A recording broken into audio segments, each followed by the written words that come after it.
Live from the rooftop of the Hermann London Real Estate Group in beautiful downtown Maplewood, it's the St. Louis Realtor Podcast with your host, Adam Kruse. Welcome everybody to the St. Louis Realtor Podcast, live from the rooftop of the Hermann London Real Estate Group in beautiful downtown Maplewood, Missouri. Today's podcast number 29, and it just so happens to be November 29th, 2016, and we've got a great podcast for you today. As always, let me give you a couple updates from the happenings around Hermann London. For us, the market has not slowed down. We've been having a ton of closings lately, and as some of you know, I just got back from my honeymoon and my wedding, and there was a big stack of HUDs on my desk, so we always like that when we come back from town.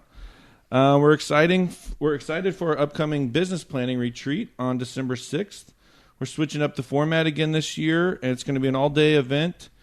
And we also have that day the awards ceremony and the goal-setting activity that we've grown to love.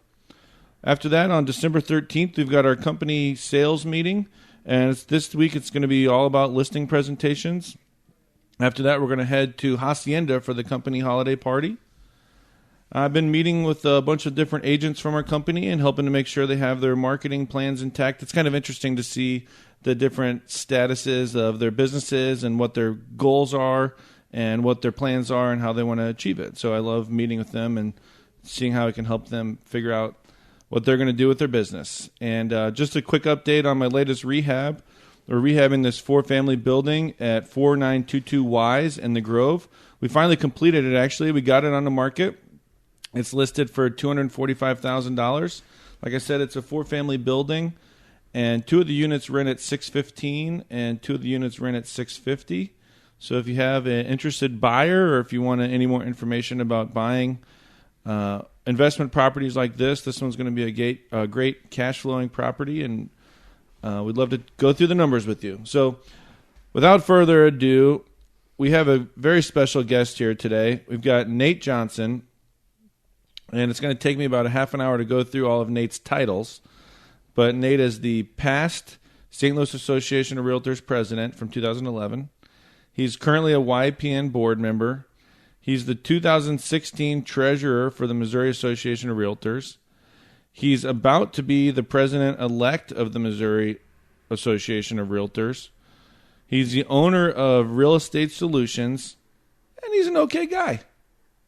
Thank you, Adam. You like Thank that? you. Yeah. So how does this work? You're about to be the president-elect. So you are the president-elect as a position that you hold for a year? That's correct. So I'll be president-elect for 2017, and then I will transition into being president of our great association for 2018. And it's no longer the Missouri Association of Realtors, right? It's just Missouri Realtors? Yes. You know, it's a little bit easier to go by Missouri Realtors instead of saying the whole Missouri Association of Realtors, but we are still an association that serves all of our realtor members all over the state of Missouri. Well, Nate, we're excited to have you here today. I do have a ton of questions for you. Thank you for making time in your schedule for us. Sure. And some of what I did I've known you for a long time, obviously, but some of the things I did to prepare this is I looked you up online. Oh, I see. And I see that you were the past president. I knew you were the past president of the St. Louis Realtors, what we call it now, or St. Louis Association of Realtors. But you were also the past president of the St. Louis Association of Real Estate Professionals? Yeah, so the St. Louis Association of Real Estate Professionals is a chapter of the National Association of Real Estate Brokers, which is the oldest African-American trade association in the country. Oh, okay. So it's, the St. Louis Association of Real Estate Professionals is a subgroup of that. And, what we do is just look to make sure that housing opportunities are available and available for the minority community here in St. Louis. Okay, so that's totally separate from the St. Louis Association of Realtors? Absolutely. Mm-hmm. And that's why it's just called Real Estate Professionals? That's correct. So the association does partner with the Realtor Association as well, but it is a different organization. It was founded in 1947, and as you may know, Adam, there was a time when African Americans and other minorities were not able to be members of the St. Louis Association of Realtors or the National Association of Realtors. In fact, it wasn't really until the 70s opportunities that African Americans were able to join our association. And so as a result, this organization was formed again back in 1947, but it just sort of continued because where the need for the formation in 1947 was just because there was no other association to belong to, it's transitioned more into an advocacy group to look out for the concerns of African American home buyers and sellers. Well, I'm kind of without words right now. I'm shocked to find out that African Americans couldn't be members of the Association of Realtors until the 70s. Yeah, that's true. I mean, I know it's kind of shocking, but it's just kind of it's part of the history of our country. And real estate's no different. We've seen a lot of segregation throughout the years, and we've had a lot of challenges, and we've made a lot of progress. Of course, as you know, I was the first African American president of the St. Louis Association of Realtors in 2011, and the association has done a wonderful job of creating inclusion and opportunities for minorities and others to be involved at the association and to forward the progress of all citizens here in America. Was it just like something that like a law they forgot to change? No. It was practiced, and quite honestly, I don't know exactly when the official rule changed where African Americans were able to become members. But as you could imagine, similar to many neighborhoods that we've seen around the country and around our city, and other segregation activities that occurred, although maybe on the books the rule was changed, in practice it still remained the same for years after that. I wish I would have known what that was and prepared so many more questions about it. Well, Adam, the thing is that we, as you know, have a long way to go in our country, and we've come a long way. So I think that's just part of the history of not only our Realtor Association, but again, as our part of the history of our country as a whole, that we need to look at these things and say, okay, these things happen. All right, how do we move forward from the wrongs that were done in the past, and how do we make sure that the wrongs that occurred in the past are not continuing to hamper our growth as a nation? Well, I have to say you are a very inclusive person. I was a member of the Association of Realtors for, I guess, 6 or 7 years before you were the president, but I never got involved with the Association of Realtors until you were the president, because you appointed me for a few positions. I don't know if you remember that, but it's because of you that I'm still active with the Association of Realtors, and I'm not on the mayor's board anymore, but I was because of you, so thank you very much. You're very inclusive, and you've helped me and so many other people to kind of be involved with the association and other types of groups. Yeah, thanks, Adam. I really believe in a Big Ten philosophy. I know that we've got a large association, and we've got a lot of great talent that exists within it. As a result, if I can get more people involved, whether that be at the local, state, or national level, our association at all of those levels is going to benefit as a result of that. You never know what talent someone has that they can bring to the table to help our membership grow and help our membership become more professional. And of course, as a result, the most important thing is how we're impacting our community and how we're helping our clients and customers achieve their real estate goals. What did you mean when you said is it the big tent philosophy? Yes, big tent. As opposed to having a small tent where you have a small group of people who are running the show, a small group of leaders that are sort of peeling off and going and doing their own thing and making all of the decisions for the association. And this is any association or group, not exclusively with realtors. The Big Tent philosophy for me speaks more to, okay, you know what, let's bring more people into the tent and get their buy-in and get their feedback and their opinions and utilize their skills and expertise to help whatever association or group that's involved grow and get to the next level. And you've done a great job with it, but it's challenging, right? It's hard to get people to want to come kind of into the tent and help out, it seems.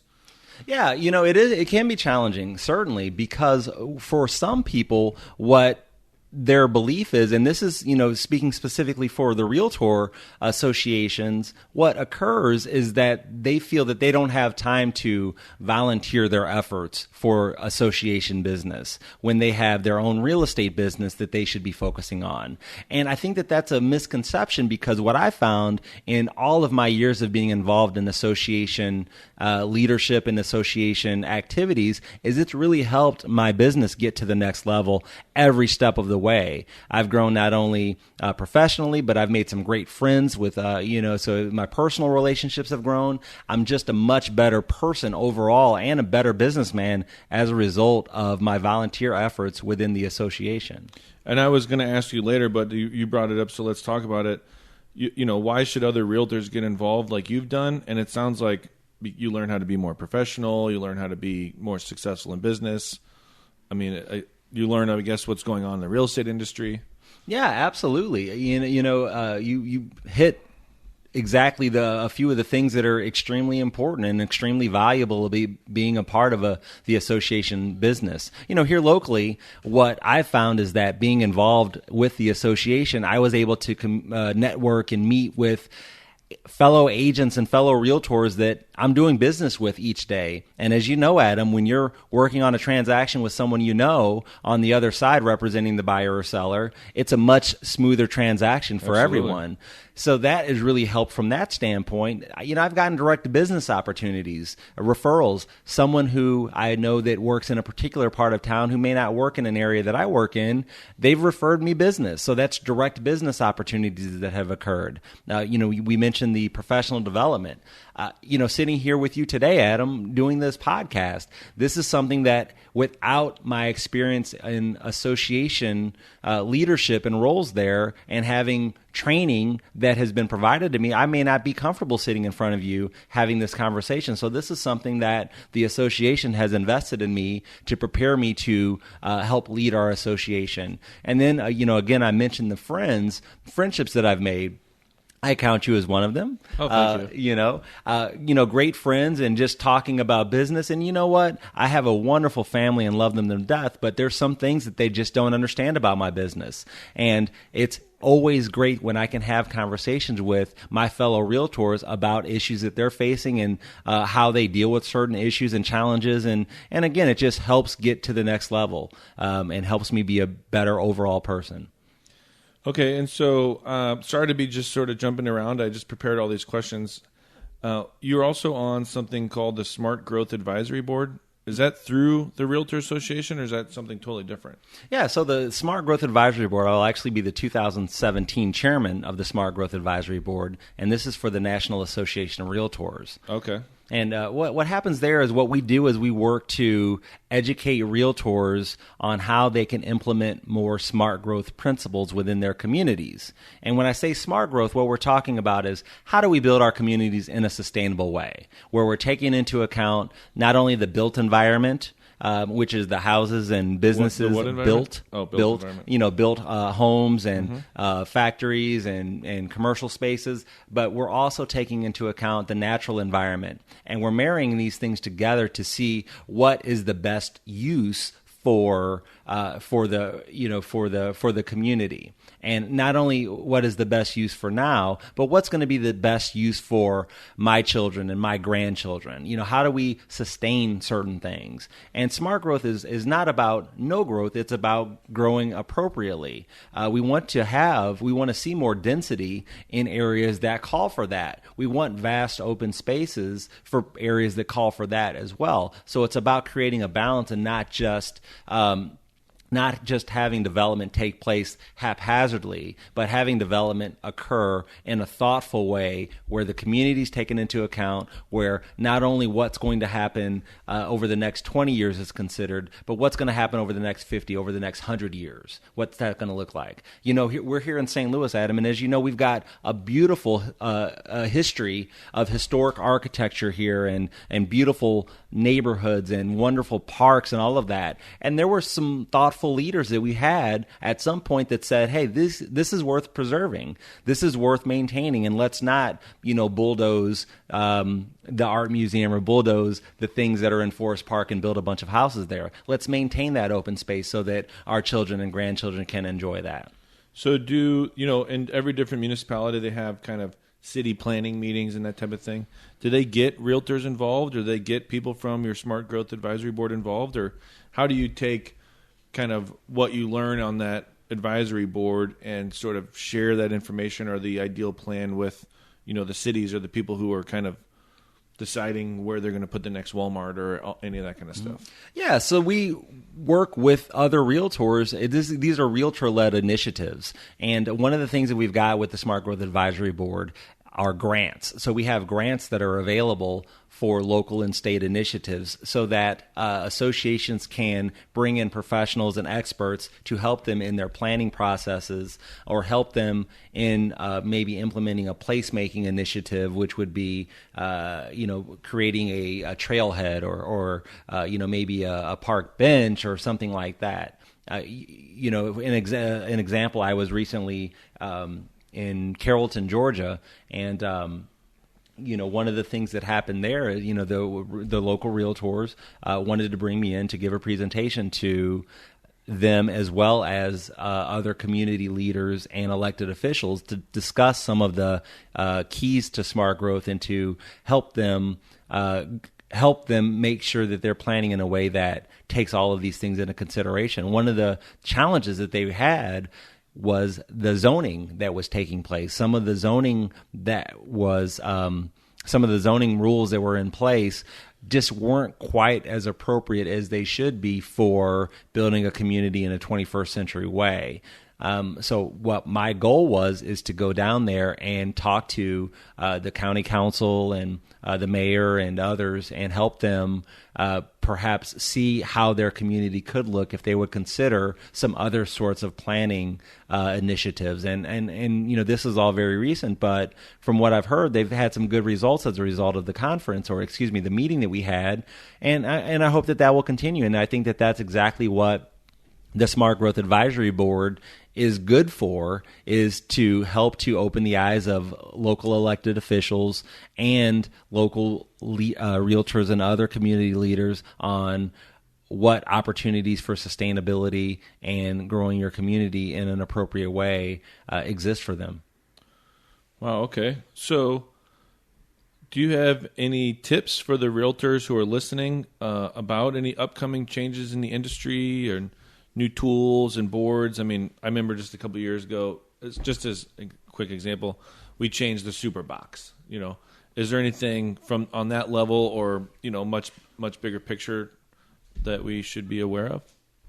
Well, I'll say that the St. Louis Association of Realtors has done an amazing job over the last couple of years here with, under the leadership of Sandy Hancock and Barry Upchurch and our new CEO, John Gormley, of really reaching out to the community and being more engaged at that level. We're realtors, and this is what we do. We are all about building communities, and helping people achieve their real estate goals is critical in that, but we can't lose sight of the fact that not everybody is able to buy or sell a home today. So by giving back to the community and helping others that are in need is a great way for us to be present and really give back to the community that's done so much for us. Okay, and speaking of that, I think you do things outside of real estate too. You're on other boards. You're involved in your neighborhood, I think, right? What other kind of stuff do you do? Well, I serve on the preservation board for the St. Louis for the city of St. Louis. So I serve as a commissioner there. And with the preservation board, what happens is that we review plans for improvements to properties that are within historic neighborhoods in the city of St. Louis. We review applications for demolition and alterations for commercial buildings that may be in a historic preservation district. Wow, you see some interesting things. Absolutely. So there's some old building that's sitting somewhere vacant, and someone has a plan for it. They get some architectural drawings. They kind of figure out if they can afford to do it. What are they going to do? They have to present it to you guys? That's correct. Mm-hmm. To get the permission because it's a historic building, or because they want historic tax credits, or why do they have to come to you? Well, sometimes the historic tax credits come into play after they've come to see us. Okay. What happens with our board is we're reviewing it strictly for, if we're going to permit that type of modification. Sometimes someone may come to the table and want to tear down a building as part of a redevelopment plan for a block. And it's up to us to determine whether or not that's appropriate, whether the building is historically significant enough or is what's called a high merit building. And we're, if we're going to be in a position to permit the demolition of that building, or if we want to preserve it. And it's not an easy decision either way, because sometimes what we find is that these buildings they're beautiful as far as their architecture. However, the structural integrity of them has gone by the wayside, and it may not be financially feasible for someone to come in and do the type of renovation on that building that's needed to bring it back and be a productive asset for the community. So sometimes when we permit the demolition of a property like that for a greater good, which is a larger development or a bigger, more density within a given neighborhood, increase of tax revenue, those sorts of things, it's good for the community. So it's a tough balance that we've got to strike sometimes to, versus keeping something or allowing it to be demolished. But of course, we always want to take a thoughtful approach to that, and we want to take all of those things into consideration because we don't want to make decisions that are based solely on what's going to benefit the community next year or next month. And so what other kind of people are on that board? Is it like architects? And I mean, what other kind of, obviously you have a lot of knowledge you can bring from your real estate experience. What else is there? Yeah, so there is a historic preservation personnel that serves on the board. I would say that their architects are probably make up the majority of the members. Okay. I believe we're just about an 8-member board, or maybe 8 or 9-member board. So there's probably about 4 architects. There's me as a real estate broker. There is a member of the community that's not affiliated in any way, shape, or form to real estate. And then, a preservationist as well. Did they have to present to you the plans when they were going to do the big football stadium down there? No, the football stadium, that didn't fall into our purview for that. It didn't get to that level. And I believe that part of that was going to be on vacant ground. Now, should they need to demolish buildings in an effort to erect that building, the stadium, then yeah, they would have come to us, but it just didn't get quite to that level yet, where there was a formal application coming. That would have been interesting. Like a lot of pressure on you guys to make the right call there, right? Oh yeah, and that happens often. I mean, it's we've had cases come in front of us that have to do with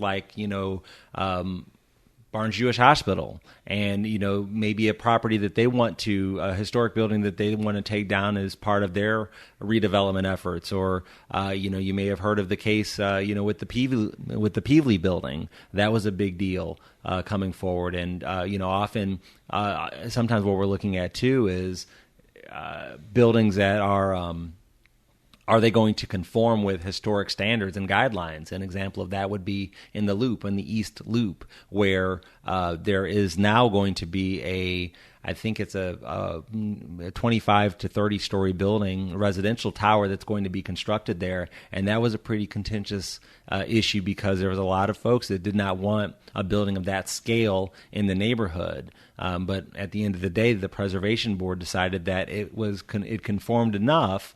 And we sort of, again, weighed the pros and cons and, the risk, the positive outcome of having that building and creating higher levels of density. But really, historic preservation and historic guidelines is the purview of that group. And that actually seems like a great place to increase the density because of all the stores and everything there. I couldn't agree more.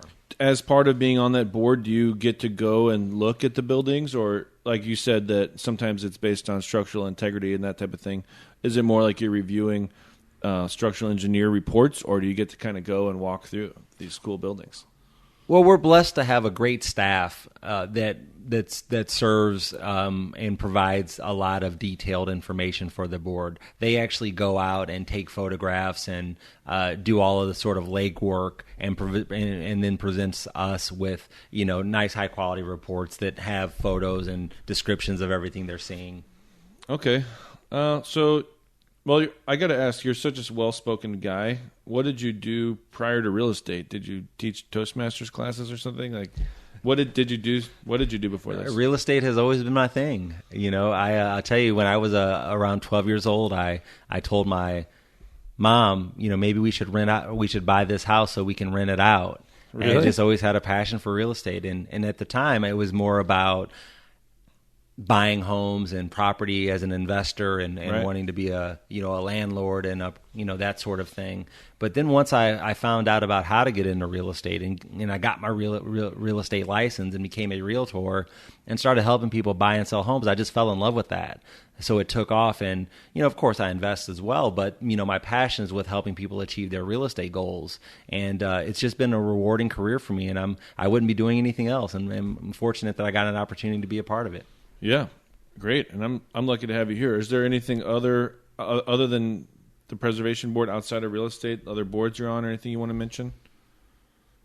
I serve on the board for TrailNet, which is TrailNet's a great organization that helps get people moving. And what this organization does, this is a nonprofit organization that really works to be an advocate for safe walking, safe biking, and mass transit. And one of the big initiatives that we're working on at TrailNet is to create protected bike lanes, so that people feel safe in our community riding their bikes. Now, one of the things Adam, is that often when you look at people that are thinking of locating or relocating into a given market, they want to see what that market's going to offer for them.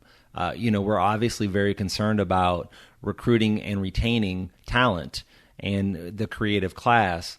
And when you look at other communities that are very effective with that across our country and worldwide, of course, there are certain things that seem to be at play, and that's an effective mass transit system, which St. Louis, we've got the makings of. Our metro system does go to certain places, as you all know. However, it needs to go to more places. So that will be something that would be great if we can see more of that.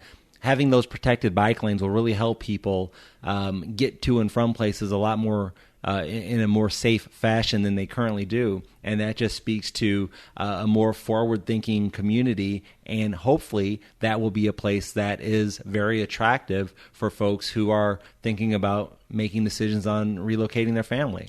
Yeah, it's interesting. And there's like the walkability score that you can assign to every property. Is there like a bikeability score? Do you know? Yeah, I'm not privy to a bikeability score, actually, but that would be good. All the hipsters would love that. Yeah. Well, fortunately, when you're on a bike, you can pretty much get anywhere, a lot faster than you can on feet. Well, I should say at this point, on behalf of all realtors and on behalf of just the members of the public, thank you for all of the work that you do. It seems like you are very busy out there, volunteering your time to help out with all these important causes. So thank you for that. Thanks. All right, so you own a company, Real Estate Solutions. I do. And how long have you had that brokerage? Real Estate Solutions is 13 years old. We're rolling up on 14 here in March. Wow, Yeah. okay. That's awesome. Congratulations. Yeah, thanks. And what do you like about owning your own brokerage? It's great. I really love just being able to help people, quite honestly. And I guess I've never necessarily, I don't feel that I had a necessity to own my own brokerage. So for me, my thought isn't that I had to own it, but with ownership comes responsibility and being able to make decisions. Mm-hmm. And I think that that's probably the most important thing for me, is helping to, help my team grow and develop and do good business for the community, and just being able to make the decisions as it relates to that. I would joke that if I don't like the way that the company is operating, then all I have to do is go and look at the CEO in the mirror, right, and make a change and get us moving in the right direction. Well, for some of the people who are listening that might be realtors currently and might be thinking about starting their own company, what are some challenges that come with owning your own brokerage, and maybe how do you overcome some of them? Well, with having your own brokerage, I think you have to ask yourself the question, why do I want to own my own brokerage? Because in today's market and today's real estate landscape, there's so many ways that you can own your own business without even being your own broker. As you know, their teams in real estate have become very popular, and they are structured in a way that is really having your own company without necessarily having the quote headache of the administrative back end duties that are associated with brokerage management. So that would be one question that I would ask somebody is, why do you want to own your own brokerage? And the answer to that, then sort of dictates what the next steps would be. For example, if someone says, I want to own my own brokerage because I want to grow a team, or I want to grow agents, I want to bring more people on. Well, you can do that without owning your own brokerage. Someone says, I want to own my own brokerage because I want my name to be on the sign. Well, you can kind of do that without having your own brokerage. I want to own it because I just want to own it, and I want to have complete control and autonomy of everything. Then yeah, at that point, you probably need to have your own company. Okay, so I noticed that you have, you, not only you, but also your company has all sorts of listings. You've got commercial listings, lease listings, big house listings, investment property listings. Do you or your company have a focus area? That's a great question, Adam. And I'll tell you, I get asked that often. And what I'll say is that no, we do quite a bit of real estate in a variety of different ways. When I first started my career, I worked with a broker and we did homebuyer seminars all over. So as a result, we would attract business from people that were interested in real estate in South County and North County and West County and the city and Central Corridor, all of that, all around St. Charles.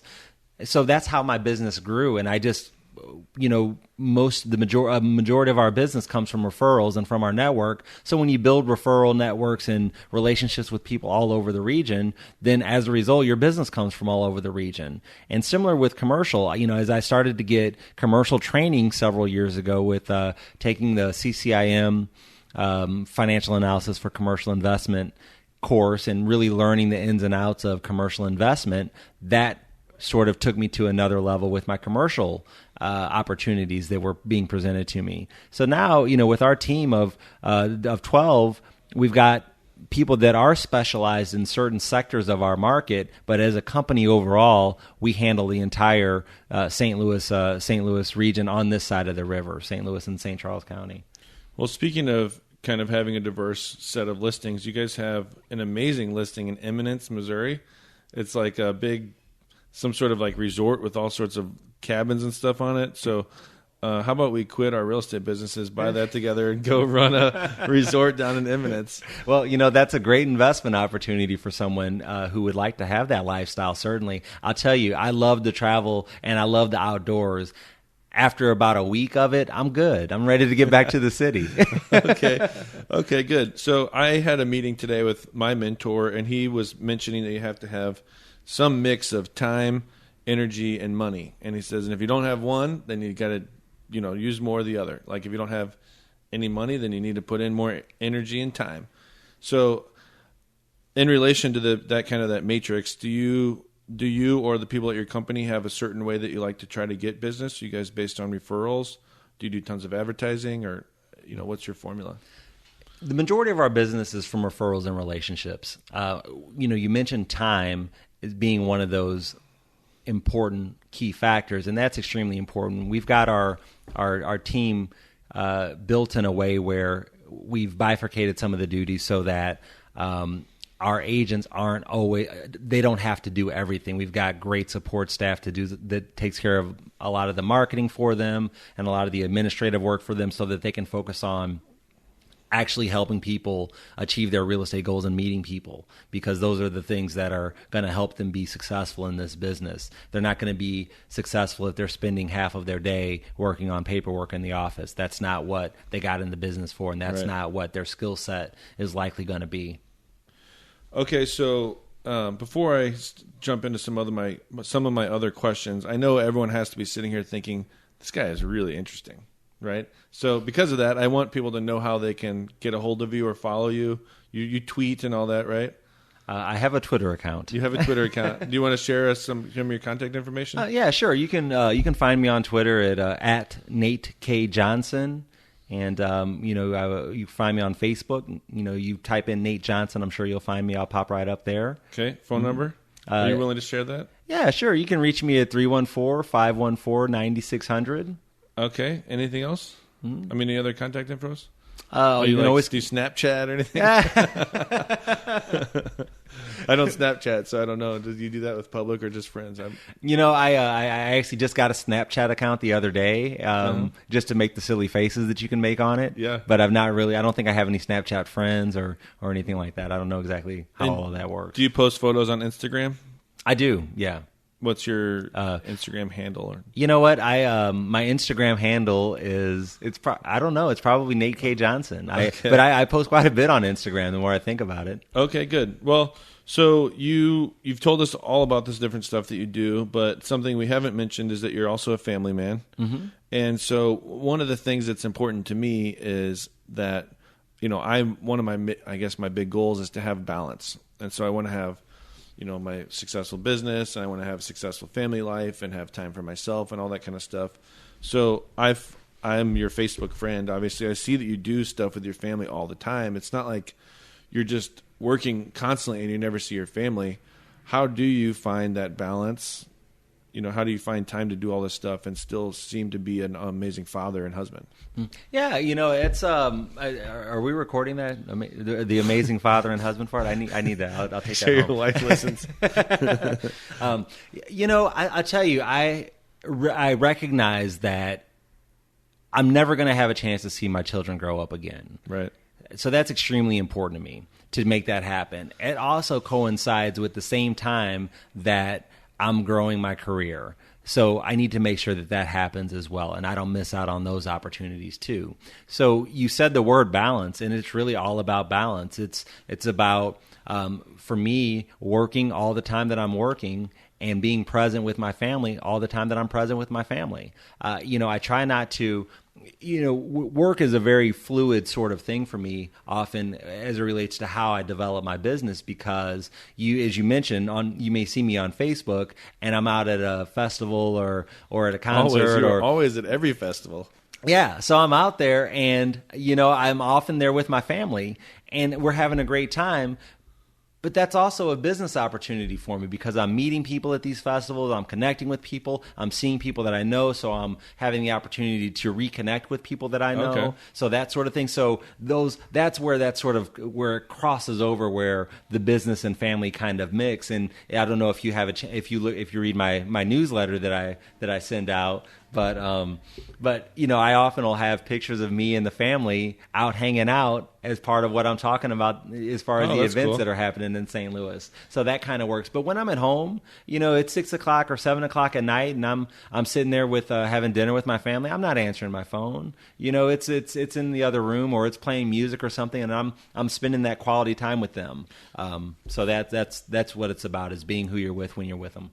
So you've set some rules about that kind of thing, like time management stuff. When you're at home, you're not just like on your laptop the whole time or anything like that? That's right. Yeah. I mean, obviously, we all have certain situations where we know, okay, you know what? I'm going to have to take this call when it comes in tonight. That happens. Mm-hmm. But what I don't do is have that as a normal occurrence and have that as part of my business. You'll never see any advertisement from Nate Johnson that says, I'm your man 24 hours a day, because I'm not. I'm your man during the day, during business hours mostly, and on weekends if necessary, but not even all the time over the weekend. But I'm going to do a great job for you every time. But as far as availability, 24 hours, we don't have real estate emergencies at 11 o'clock at night most of the time. So there's no need for me to advertise in that way, because it's just not necessary. And I think that so often we as realtors put ourselves at a disadvantage when we say that we're going to be available all the time, because when you set those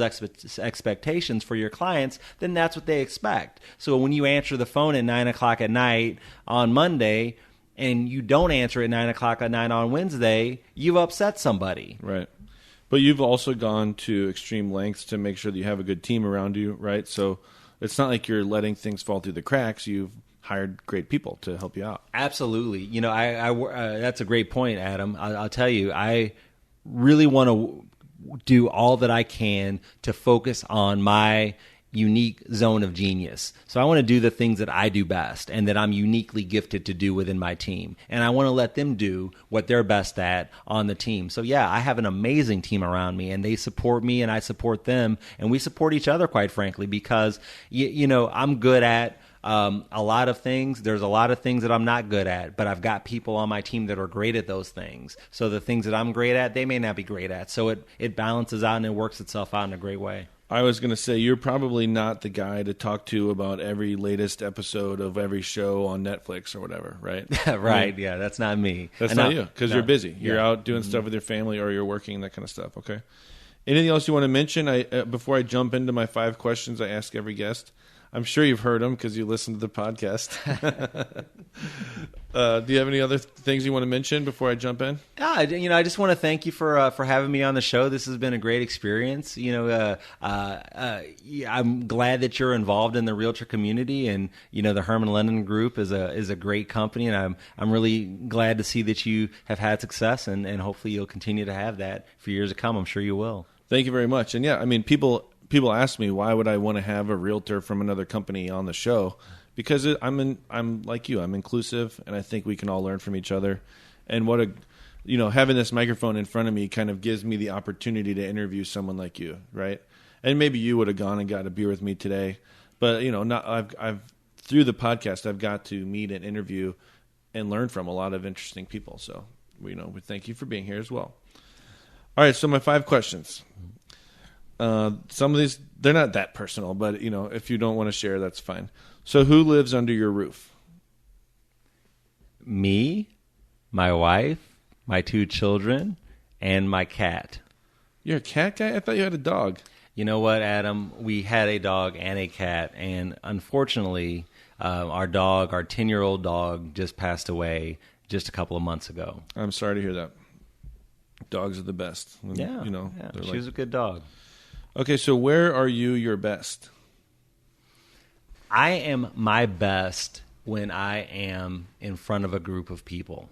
I feel that talking with people and having conversations with people, being face-to-face, and, I say a group of people, but I think whether that's 1 person, 2 people, 5 people, 500 people, that's where I'm at my best. And I guess to sum that up, or to sort of boil that down a bit, I think I'm at my best when I'm communicating with people. Okay. Do you have a favorite blog or podcast? Oh, wow. I don't know if you've got enough time on this show, Adam. As a realtor, that I'm in my car quite a bit. And we've also discussed in the past that I have a tendency to travel a bit, so I got a lot of plane time and time there as well. So as a result, I tend to be a podcast junkie. And so to ask me what my favorite podcast is would be a little bit tough to drill down on just one, because you can give me 2 or 3. The rules aren't too tight around it. Well, I've got I really enjoy the Tim Ferriss show. That's one that's probably towards the top of my list right now. I really enjoy, I guess from a business perspective, if you ask me business-wise, that would probably be there. I listen to Marketplace from NPR almost every day. That's one of my favorites from a business perspective as well. I love This American Life. That's one that I really like on a from just a personal standpoint. I love Radiolab. That's one that's wow. Phenomenal. There's just Malcolm Gladwell has recently put out a podcast that he's going to be hopefully coming back with a 2nd season for. Do a lot of listening. Forget the name of it, but it's an amazing podcast, and it's a very thought-provoking experience. And I'll tell you what, with podcasts in general, I just I would prefer to listen to a podcast than probably to watch something on TV, because when you're listening to a very thoughtful story or a thoughtful program, I mean, with the podcast, you just have a lot more time to really develop a story and really spend time with articulating a point, and that's something that's very special to me. Well, I have to ask, this isn't one of our 5 questions, but I just need to know, do you have a favorite book, or a book that really sort of impacted you, or a book that you would say sort of reflects your beliefs in business and life, or anything like that? Yeah, that's a great question. I've got a lot of books that I really enjoy, and when you asked me what my favorite book was, what jumped out at me was The Tipping Point by Malcolm Gladwell. Okay. That's an amazing book, and it really typifies my my marketing strategy, quite frankly, and how I work with people and how I develop my business, and how different people relate to one another. Another great book from a business standpoint is the 15 Commitments of Conscious Leadership, which is another amazing book. And I may be wrong on the number of commitments, but they're commitments to conscious leadership. And it has a plethora of authors on that book. And it's a really, really insightful book about anyone who is involved in any level of leadership, whether that's leadership with your family, leadership with your business, leadership with your own career. It's a very, very thought-provoking book. And then recently I probably similar to podcasts, I read and listen to a lot of books. I'm 2 or 3 a month, I would say, at least. And, one that I finished not too terribly long ago that it really kind of jumped quickly up to the top for me, or towards the top of my list, is the Surrender Experiment. And that was a very, very thought-provoking book, just really talking about how you have to surrender to the flow of life's perfection. This is a guy by the name of Michael Singer who wrote that book, and he really he's got an amazing story. And this book sort of takes you through the journey that he had, that sort of helped him to get to where he landed with being a CEO of a major corporation.